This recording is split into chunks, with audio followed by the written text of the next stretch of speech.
قرآن ہم تک کیسے پہنچا؟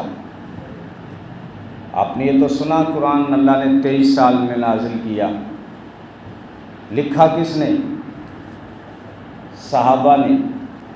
نبی کے زمانے میں صحابہ نے قرآن لکھا، لکڑی پر، پتھر پر، الگ الگ چیزوں پر، کھال کے سوکھے ٹکڑوں پر۔ اب اگر کوئی کہتا ہے مجھے صحابہ کی ضرورت نہیں ہے تو وہ 30 کے قرآن کے 30 پارے کہاں سے لائے گا؟ حضرت عثمان بن عفان رضی اللہ تعالیٰ عنہ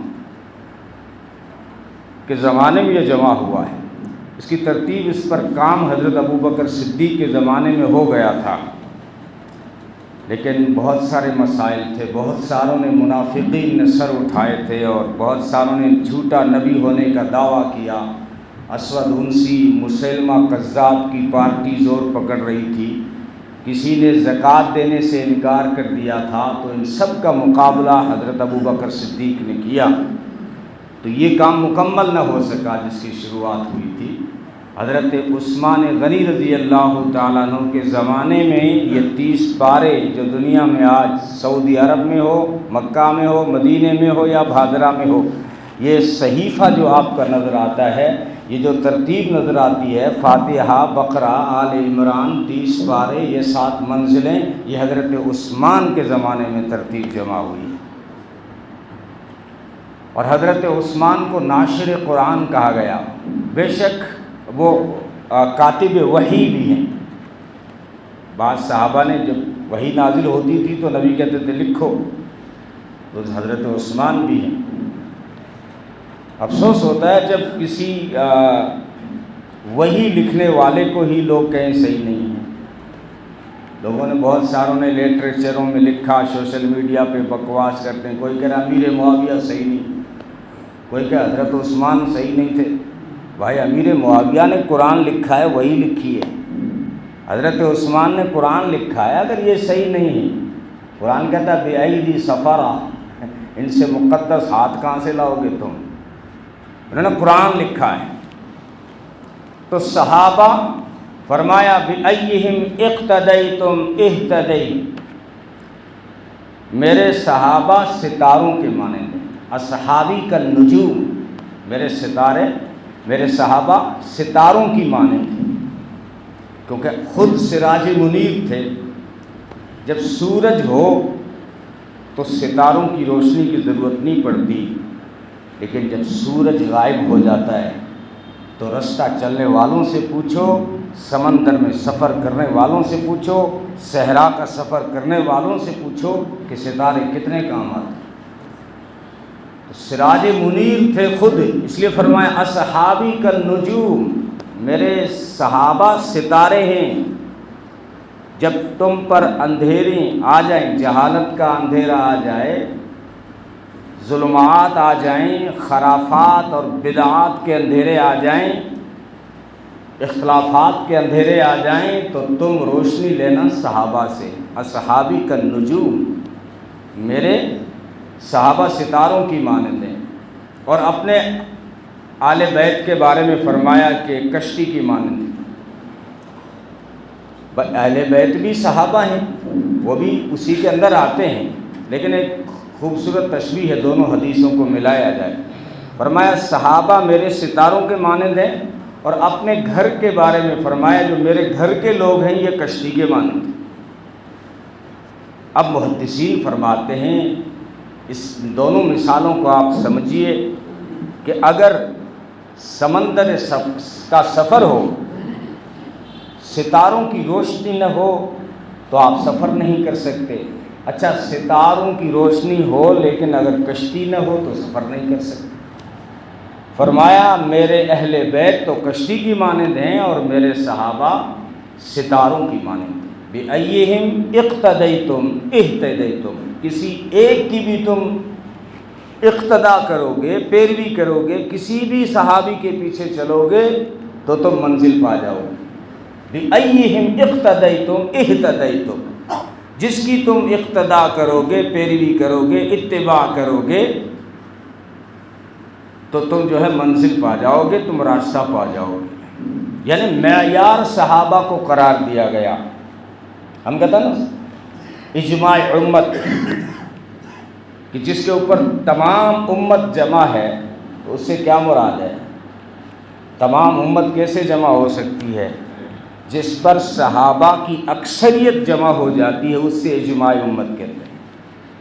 فرمایا جس پہ صحابہ جمع ہو گئے، اب تمہیں کوئی دلیل نہیں مل رہی ہے یا تمہاری عقل میں نہیں آ رہا، لیکن تم صحابہ سے زیادہ شانے نہیں ہو، صحابہ سے زیادہ دین کے معاملے میں ہوشیار نہیں ہو، انہوں نے محمد رسول اللہ صلی اللہ علیہ وسلم سے دین حاصل کیا ہے، اگر وہ کسی بات پہ جمع ہو رہے ہیں تو اس سے تم مان لو۔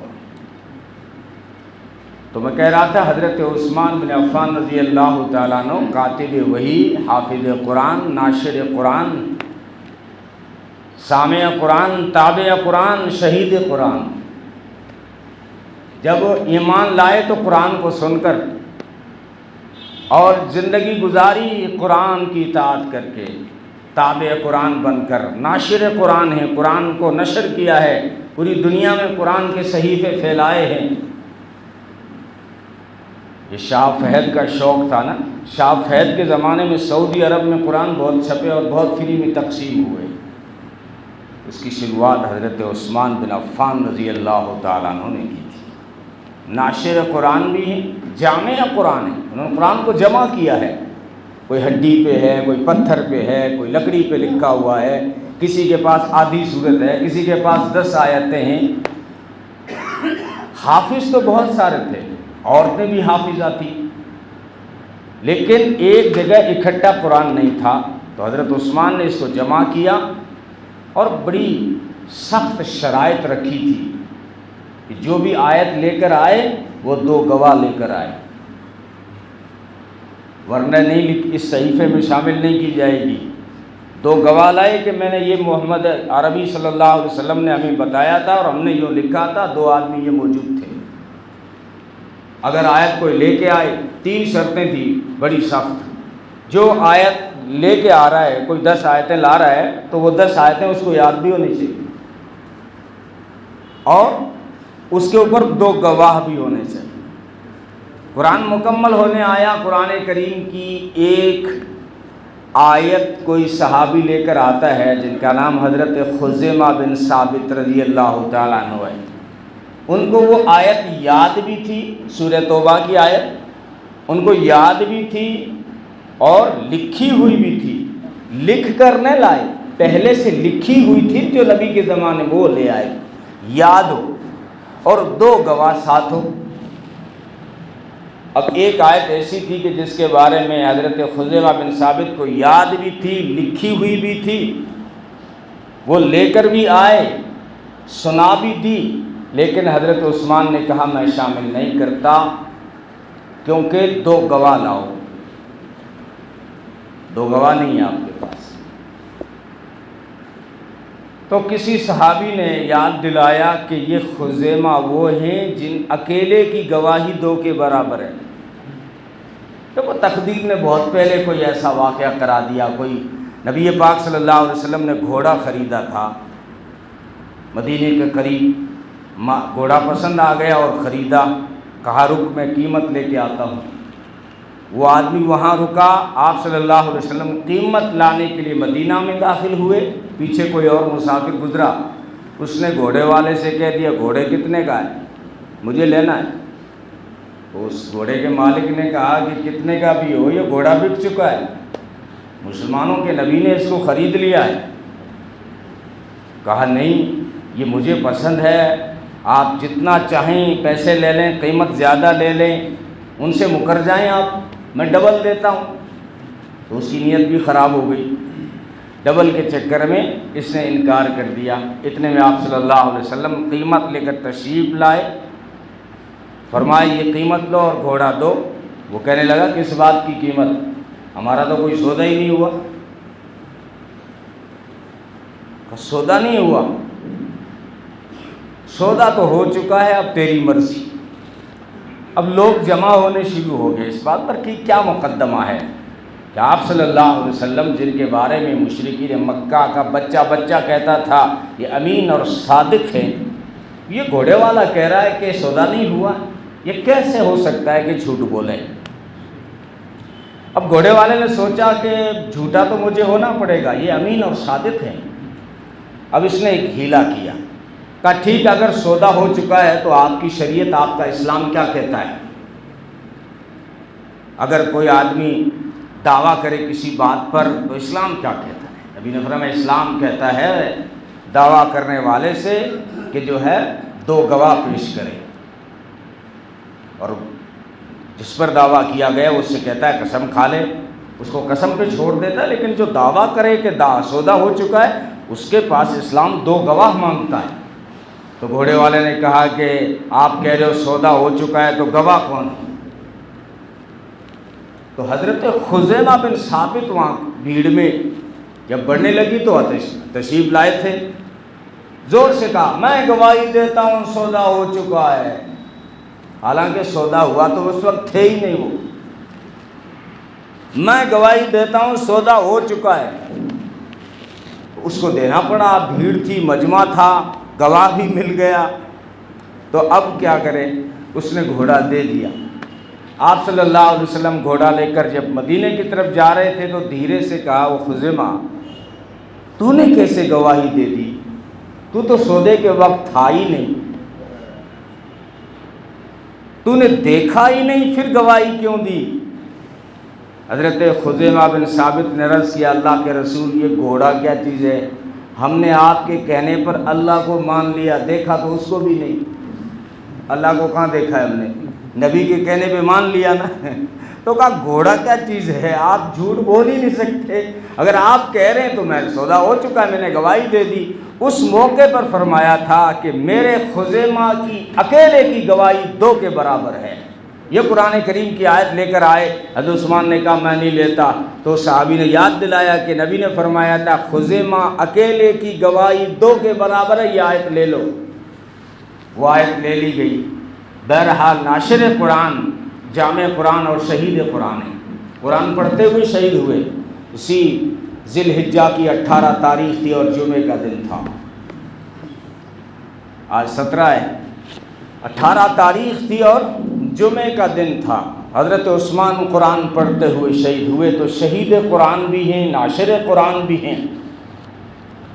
اور حضرت عثمان رضی اللہ تعالیٰ عنہ، یہ بڑی مسلمانوں کو حضرت عثمان کے بارے میں بلکہ ہر صحابی کے بارے میں یہ ایمان اور عقیدہ رکھنا ہے کہ کلہم عدول ہم الراشدون ہم المفلحون۔ قرآن کہہ رہا ہے، کس کو کہہ رہا ہے؟ ہمیں تمہیں تھوڑی کہہ رہا ہے۔ وہ کامیاب ہو گئے، وہ راستہ پا گئے، وہ ہدایت پا گئے، وہ صحابہ کو کہہ رہا ہے۔ اللہ نے ان کا امتحان لیا، وہ کامیاب ہوئے، وہ فلاح پا گئے، وہ راستہ پا گئے، وہ ہدایت پا گئے۔ اس لیے ہم مسلمانوں کا یہ عقیدہ ہے کہ مسلمانوں صحابہ کی ساری جماعت عدول ہے۔ بے شک ان سے گناہ ہوئے، میں نے پہلے کہا، لیکن اللہ نے کیا پروانہ دیا؟ رضی اللہ عنہم ورضوا عنہ، اللہ ان سے راضی اور وہ اللہ سے راضی، یعنی ان کے گناہ معاف کر دیے گئے اللہ نے، اور ان سے جنت کا وعدہ، جنت کا وعدہ۔ بعض صحابہ کا تو نام لے کر کہا، وہ عشرہ مبشرہ جو کہتے ہیں نا، ایک ہی مجلس میں کہا ابو بکر فی الجنہ، عمر فی الجنہ، 10 کا نام لے کر کہا۔ بہت سارے الگ الگ مقامات پر الگ الگ صحابہ کا نام لے کر کہا یہ جنت میں۔ اور حضرت عثمان کے بارے میں فرما رہے ہیں لِكُلِّ نَبِيٍّ رَفِيقٌ فِي الْجَنَّةِ وَرَفِيقِي فِيهَا عثمان بن عفان۔ ہر نبی کا جنت میں ایک ساتھی ہوتا ہے، جنت میں میرا ساتھی عثمان بن عفان ہوگا۔ اب اگر کوئی لکھے عثمان صحیح نہیں ہے، عثمان خائن ہے، عثمان خیانت کرتے تھے، تو پھر وہ کاتب وحی تھے تو قرآن لکھنے میں کیا انہوں نے خیانت کی؟ نبی فرما رہے ہیں میرا جنت کا ساتھی عثمان ہے، اور رائٹر کو شرم نہیں آئی، لکھ رہا ہے کہ عثمان خائن ہے۔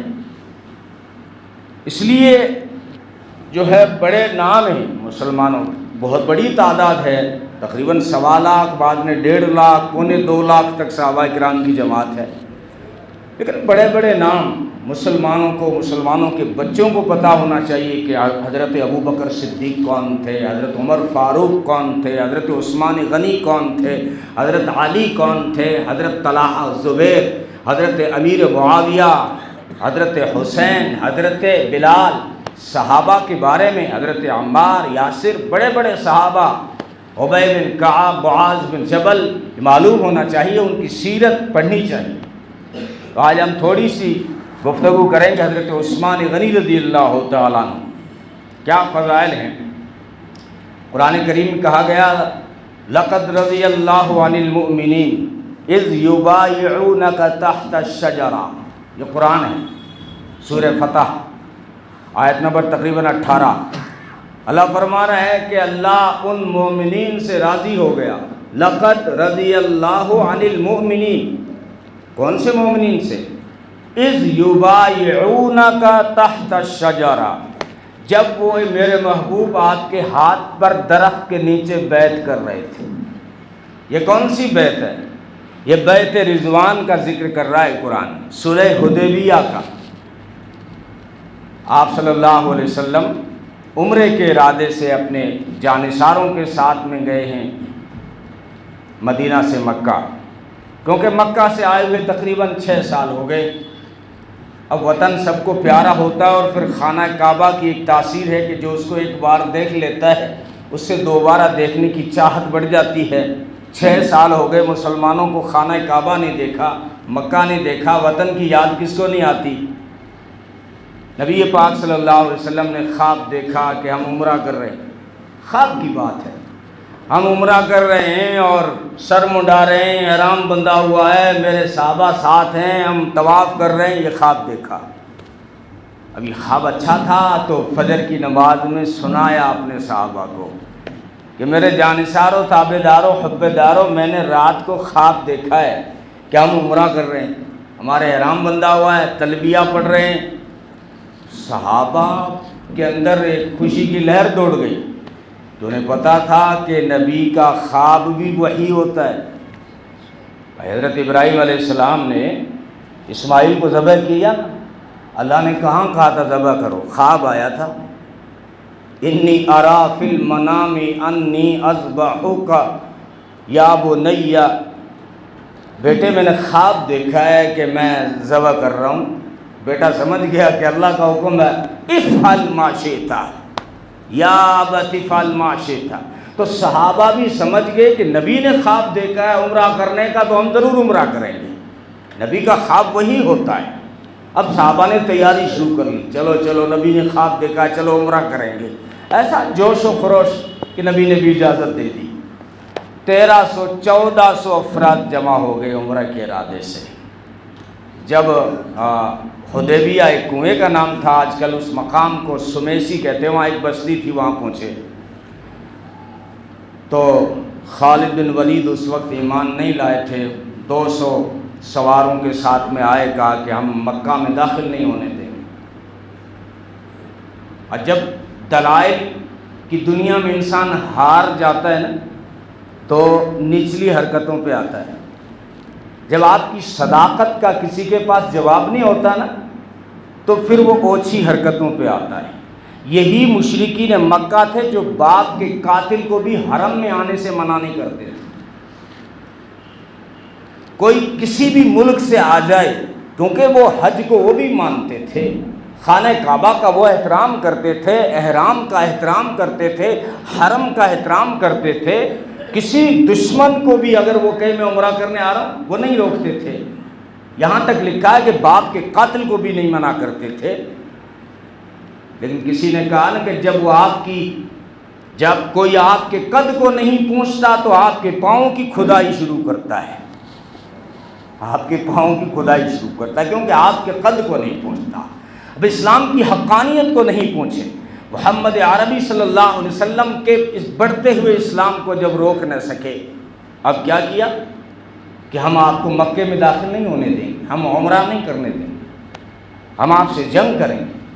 آپ صلی اللہ علیہ وسلم نے سمجھانے کی بارہ کوشش کی کہ ہم قریش پہلے ہی لڑائیوں سے تباہ ہو گئے ہیں، لڑائیوں سے کوئی مسئلہ حل نہیں ہوتا، چاہے فلسطین کا ہو چاہے کشمیر کا ہو۔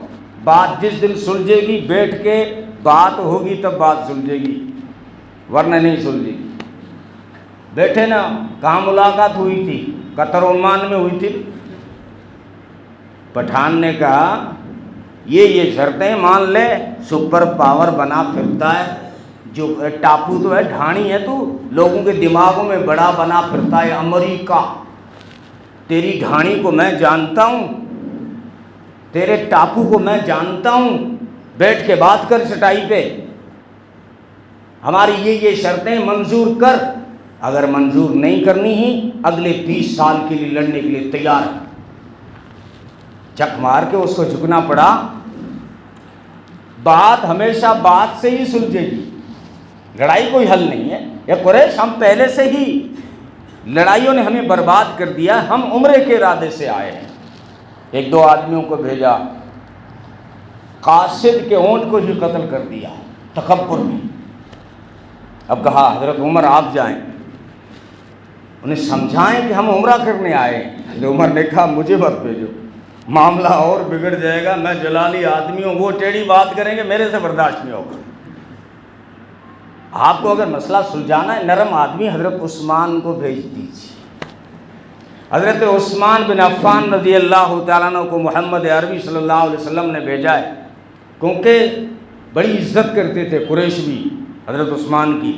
حضرت عثمان کی شخصیت ایسی، زمانے جاہلیت میں کبھی شراب نہیں پی، زمانے جاہلیت میں کبھی گنزنا نہیں کیا، شرم و حیا کے ایسے پیکر تھے۔ ایک موقع پر نبی نے فرمایا حضرت عائشہ سے، گھر میں بیٹھے ہوئے تھے، اور گھر میں آدمی بے تکلف بیٹھا رہتا ہے نا، کرتا کہیں ہے، ٹانگ کہیں ہے، تکلف ہوتا، بلا تکلف بیٹھے ہوئے ہیں اپنے یاروں میں، پاؤں پھیلا ہوا ہے، تھوڑا سا کپڑا اٹھا ہوا ہے پنڈلی سے۔ حضرت ابو بکر آئے، اسی انداز سے بیٹھے رہے، حضرت عمر داخل ہوئے، اسی انداز سے بیٹھے رہے۔ تھوڑی دیر کے بعد حضرت عثمان جب دروازے پر آئے تو نبی نے اپنے پاؤں سمیٹ لیے اور سیدھے بیٹھ گئے۔ اب یہ منظر دیکھا حضرت عائشہ نے۔ مجلس ختم ہونے کے بعد جب سب چلے گئے تو پوچھا اللہ کے رسول، میرے باپ کا مقام کیا کم ہے؟ عمر کا مرتبہ کوئی کم ہے؟ آپ دونوں آئے تو ایسے ہی بیٹھے رہے، لیکن عثمان جب آئے تو آپ نے کپڑا سمیٹ لیا، یہ کیا بات ہے؟ فرمایا عائشہ، میرا عثمان یہ وہ ہے جس کو دیکھ کر اللہ کے فرشتے بھی حیا کرتے، ایسے حیا کے پیکر تھے۔ تو اب حضرت عثمان کو بھیجا جا رہا ہے، عزت دار ہیں، ان کو کوئی کچھ نہیں کرے گا۔ احسانات تھے زمانے جاہلیت میں بھی مکہ والوں کے اوپر، بڑے مالدار تھے۔ تو اب وہاں گئے ہیں تو حضرت عثمان کو انہوں نے منع نہیں کیا، لیکن شرط کو نہیں مانا، ہم عمرہ نہیں کرنے دیں، مکے میں داخل نہیں ہونے دیں، اگر آپ عمرہ کرنا چاہیں تو آپ کر لیں۔ فرمایا میں میرے کعبے کے بغیر عمرہ نہیں کروں گا، میرا کعبہ حدیبیہ میں ہے، محمد عربی صلی اللہ علیہ وسلم کے بغیر، میرے آقا کے بغیر میں عمرہ نہیں کروں گا۔ اگر مجھے عمرے کی اجازت دینی ہے تو پہلے میرے آقا کو اجازت دو۔ اب افواہ پھیل گئی، کسی نے جا کے وہاں بتا دیا حدیبیہ میں کہ مکہ والوں نے حضرت عثمان کو شہید کر دی۔ یہ جھوٹی افواہ تھی۔ صلح حدیبیہ میں پہنچی تو اللہ کے رسول صلی اللہ علیہ وسلم نے بیعت لی کہ اب عمرہ کریں یا نہ کریں، عثمان کا بدلہ لیے بغیر ہم یہاں سے نہیں جائیں گے۔ یہ اپنے عثمان کا، یہ حضرت عثمان کی شہادت کے بعد دنیا میں کیا بوال آیا ہے، پھر حضرت حسین کی شہادت تک چلے جائیں، کتنی شہادتیں امت نے دی ہیں۔ یہ حضرت عثمان کے خون پر امیر معاویہ کہہ رہے ہیں بیعتیں بعد میں ہوں گی، خلیفہ بعد میں چنا جائے گا، پہلے عثمان کا بدلہ لیا جائے۔ بے شک حضرت علی بھی حق پر تھے کہ ہمیں مضبوط تو ہونے دو، ہم چن چن کے دشمن کو ماریں گے۔ لیکن ایک بات جو میں کہنا چاہوں گا کہ یہ صحابہ کے اندر جوش و خروش عثمان کا بدلہ لینے کا انہوں نے اپنے آقا سے سیکھا تھا۔ جھوٹی افواہ آئی ہے، لیکن محمد عربی صلی اللہ علیہ وسلم نے جلال میں ایکشن لیا ہے کہ اب ہم یہاں سے اس وقت تک نہیں جائیں گے جب تک کہ میرے عثمان کا بدلہ نہ لے لیں۔ بیعت کرو، کون کون تیار ہے؟ 1400 صحابہ نے بیعت کی ہے۔ اب قرآن کا انداز دیکھو، ان الذین یبایعونک انما یبایعون اللہ۔ یہ میرے محبوب جب وہ آپ کے ہاتھ پر بیعت کر رہے تھے تو صرف آپ کے ہاتھ پر بیعت نہیں کر رہے تھے، وہ بیعت اپنے رب سے بھی کر رہے تھے، اپنے رب کے ہاتھ پر بھی بیعت کر رہے تھے۔ ید کا لفظ استعمال کیا قرآن نے، اور آگے کہا ید اللہ فوق ایدیہم، اللہ کا ہاتھ تمہارے ہاتھوں کے اوپر ہے۔ یہ کب کہا؟ جب سارے 1300-1400 صحابہ نے بیعت کر لی کہ ہم تیار ہیں، نبی کے ہاتھ پر بیعت، ہاتھ پہ ہاتھ رکھنے کو بیعت، پکا وعدہ۔